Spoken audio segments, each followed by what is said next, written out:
been helping family businesses for more than a decade, increasing their value in their business as well as perpetuating their legacy. And it's a lot of work to do that. And it takes an entire community to help these family businesses reach those goals. I get a lot of resistance when I bring up an advisory board. A lot of times that resistance is because they don't know what they don't know, or they know what they've heard from other family business owners, how it might not have been very effective. I thought today I would talk to you about consider setting up an advisory board and what are some questions that you should ask yourself and perhaps maybe an advisor that's helping you set this advisory board up so you have an effective and meaningful group of advisors that'll help you get on your path.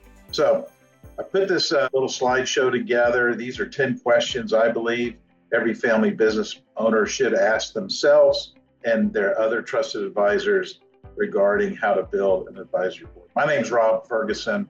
I am the president and founder of Ferguson Alliance. We're a boutique family business advisory firm, and glad to have you listening to me today. The first thing that I always talk to our clients about is, why do you want to have an advisory? What is the definable objective or objectives that you're trying to achieve with this advisory? Without these objectives, without some goals, you're going to end up probably having more of a social club than a business advisory.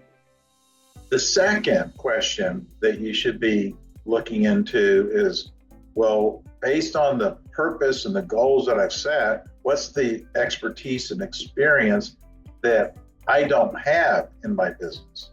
It doesn't help you to bring in expertise and experience that you already have. You want to bring in that you don't have. Maybe you're lacking experience in, let's say, online sales. You want to start an e-commerce department. You have no experience in online sales. Well, that would be a perfect time to bring in experts to help you build out that department, or at least advise you on that. So be very clear on what is the specific knowledge, skill set that you want these advisory board members to bring in.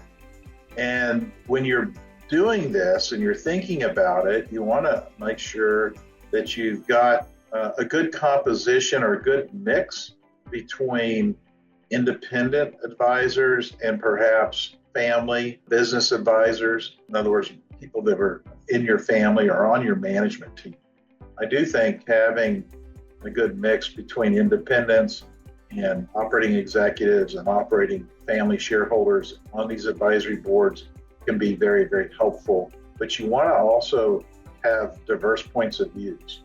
Think about all of the changes that are going on today external to your business. And you want others that see and understand those changes and quickly learn about your business and how those changes happening externally impact your business and impact the strategy that you're trying to deploy. In my opinion, those are the first three questions, and in the order that you should ask them. What's my purpose and goals? What are the expectations that I have? And do I have a good, diverse mix between management and independence? I often get asked, well, how do you build a commitment? And do these advisors this voluntary job, or what are the expectations we should have of these advisors? Every advisory board we've helped stand up with our clients, we treat it, and the participants in those advisory boards treat it as if it was a fiduciary board. In other words, they're strongly committed to the overall goals that the owner, CEO has established for this advisory board. And what better way to make sure the expectations are clear than to write them down? In fact, one of the things that we do when we advise our clients is we have what we call an advisory board agreement. The person on the advisory board actually signs this agreement that includes the expectations that you have regarding decision making, attending meetings, compensation. Speaking of compensation, we definitely recommend that you compensate these advisors that are going to join your advisory board. I mean, you get what you pay for, right?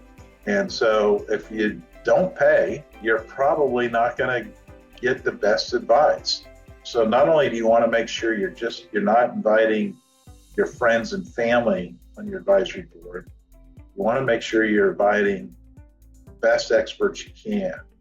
And I know a lot of executives that serve on advisory boards across the country.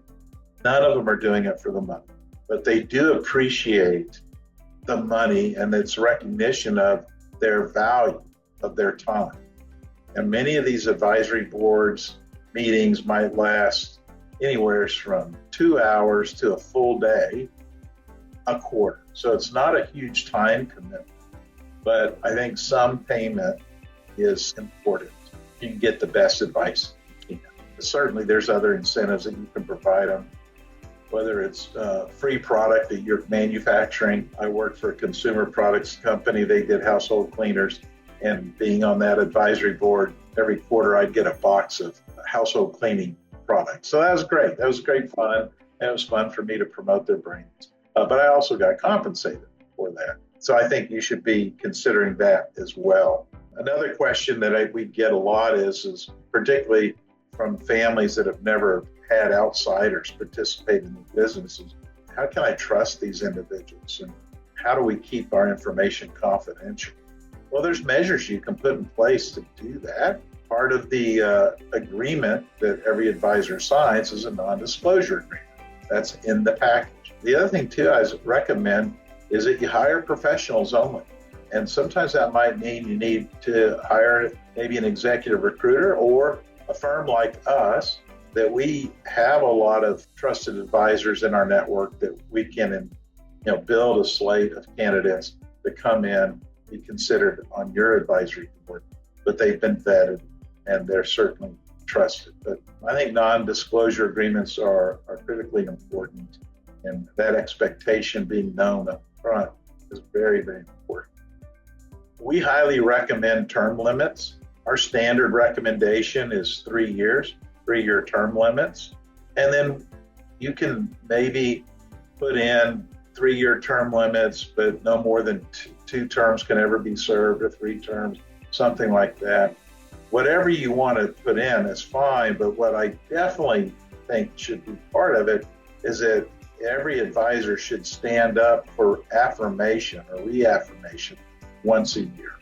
So even though you might sign somebody up for a 3-year term limit, it's known that the shareholders are going to reaffirm their position on the board every year, maybe at the end of the calendar year. And what this does is this gives an opportunity for the advisor to gracefully bow out, even though they may not have a complete term. They can say, you know what, I really don't want to stand for reaffirmation because they got busy or something else was taking up their time. Or it also is a delicate, diplomatic way for the shareholders to say, we have decided to go a different direction and we are not going to reaffirm your term. It just helps increase accountability all the way around, make sure expectations are aligned. Advisory boards, I've talked quite a bit about their role in advising you, increasing your value, perpetuating your legacy. That's where succession planning comes in, business continuity.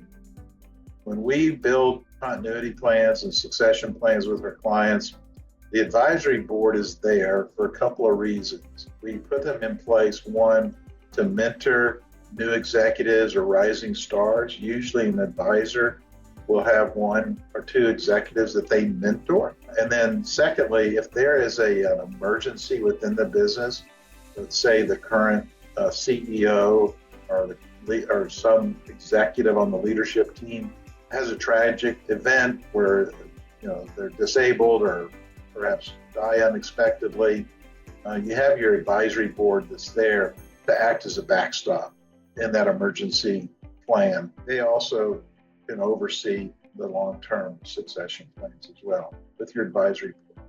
I think, as we've talked about, we treat advisory boards, at least we do, as a fiduciary.